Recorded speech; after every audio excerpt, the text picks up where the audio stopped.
Thanks for joining us on our streaming service for your First Alert Drought Forecast. I'm your First Alert meteorologist, Callie Zanandri. This week, drought conditions across Colorado remain largely unchanged. In northeast Colorado, there was a bit of good news. Conditions improved just slightly, shifting from moderate drought to just abnormally dry. Unfortunately, extreme drought continues to impact parts of Delta, Mesa, and Montrose counties in western Colorado. Now, we did pick up some beneficial moisture this week, but that rainfall won't be reflected in this drought update. The U.S. Drought Monitor data only includes conditions through Tuesday morning. Looking ahead, there's a bright spot. We could see some much needed moisture early next week, which may help ease some of these dry conditions. Wildfires in Colorado's high country aren't just reshaping forests, they're also disrupting one of the West's most critical water resources, the snowpack. The loss of trees, changes in terrain, and increased sunlight all affect how fast the snow melts, and that in turn impacts when and how much water makes it downstream. Joining us today is Dan McGrath, Associate Professor in the Department of Geosciences at Colorado State University. Dan, thanks for being with us. Thanks for having me. Let's start big picture. Snowpack is essentially the West's frozen reservoir, storing water through the winter and releasing it in the spring. This is your primary area of research. What made this past winter stand out to you? Yeah, absolutely. This winter was characterized by about average to slightly below average snowfall across the state. And if we look at April 1st, which is a common date for assessing the snowpack, we saw that the statewide average was about 85% of the long-term median. But it was really a tale of two halves, where the northern half of the state was right around that 85 to 95%. But the southern half and southern really third San Juan region in particular was well below average, around 50 to 60%. But what was really remarkable is that we progressed into the spring, and if we look at these stations on May 1st, almost the entire state is now colored red, meaning that the stations are, about 50% or lower. It was really just the central or northern mountains that held on to that snow. The snowpack really melted quite quickly this year, despite being around average across the state. Now, your team studied the 2020 Cameron Peak fire and how it affected snowmelt in the years since. What did you find out about the long-term impact of wildfire on snowpack, especially in areas where trees may never come back? Yeah, we've been out in the Cameron Peak fire bi-weekly to monthly, throughout each winter post-fire. And what we've observed is that, post-fire, the forest structure really changes, right? So we burn the canopy and we're just left with these burned, charred tree trunks. And that really changes how snow accumulates in these forests, and then also when and how quickly it melts. Before a fire, the tree canopy can capture that snow and hold on to it. And some of it actually sublimates, a technical term for that snow going back to the vapor phase.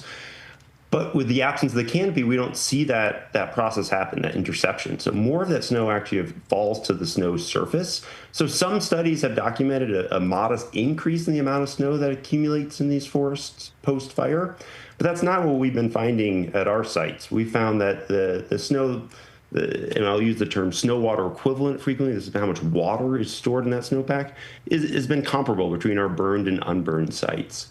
But really, we start seeing really dramatic changes in the springtime. As the sun angle gets higher in the sky and more energy reaches the snow surface, we start to see the snowpack densify faster on in these burn sites. And then it actually reaches the freezing point and starts to melt much earlier. And then that melt rate is faster and it becomes snow-free.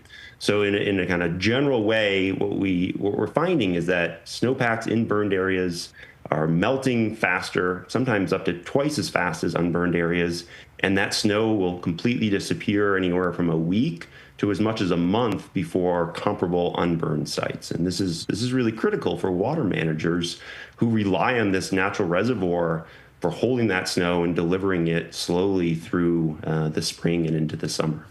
Now, how might these altered landscapes permanently change the water resources downstream, especially in years of drought or low snowpack?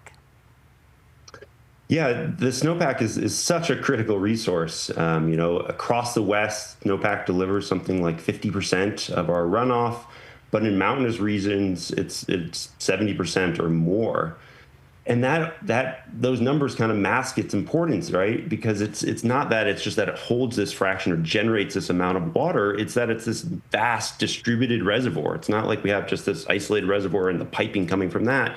It's snow that accumulates across these high elevations of our state and across the West that then melt relatively slowly in the spring and summer and deliver that water. And so what we're seeing is this earlier melt, faster melt, and earlier snow disappearance changes how that's going to be modified. And water managers that may be relying on kind of historical paradigms or historical kind of relationships or stations that may be in the same elevations as these burned areas, but didn't experience wildfire, they may be painting a very different picture from what's happening in these burned areas. Now, the landscape changes a lot. So the loss of trees is also going to change how much water is going to be absorbed and uptaken by these trees. And so there's multiple factors at play here, and some studies have shown that basins that have wildfires have actually generated more stream flow because of the loss of trees and their uptake of water. But it's quite complicated, and the one thing that's really clear from our work is that we're seeing this faster melt and earlier snow disappearance, which just means that your reservoir is drained that much earlier in the spring for these water managers. Now, your findings represent an advance in understanding snowpack variability in mountainous terrain. How do you think this will help scientists and water managers moving forward? Yeah, it's really essential to not just look at 1 year or one site. We've worked really hard over the last 5 years to put out a lot of stations and really create a wide range of observations. Because if you just say, I'm going to look at this one station or this one point of observation and compare it to another, you might not have a complete picture. And so by really creating this distributed network of observations up there and sticking with it year after year, we've been able to document not only kind of how the recovery and the change over time is looking, but also how it varies across the landscape. If you have one slope, it may be a steep south-facing slope or a flat slope. That's going to behave very differently, or a steep north-facing slope. And so we've really sought to distribute our sites across these different locations to understand what that impact looks like. And what we've found is that the south-facing slopes see the biggest impact. These are the ones that see the greatest amount of radiation or the energy from the sun already.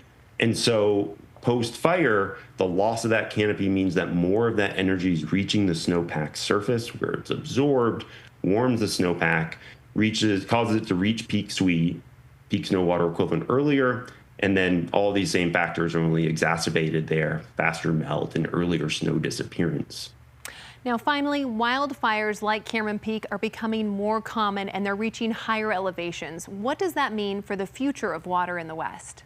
Yeah, absolutely. So across the West, we've seen wildfires burning at about 3 million acres per year in the 1990s, and this increased to about 7 million acres annually since 2000.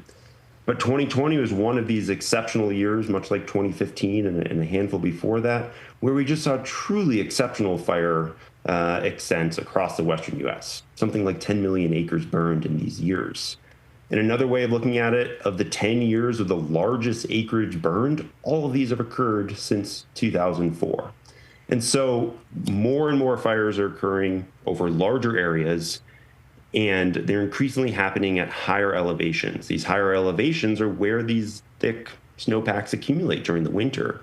And so these impacts are growing through time, because it's not like fire happens and the next year, no problem, we recovered and this isn't an issue. There's a very long tail to that recovery, years to even decades before these forests might recover to the point where they kind of look like a pre-fire landscape. So interesting, Dan. Thank you so much for all of your research, and thank you for joining us today. Yeah, absolutely. Thanks for having me.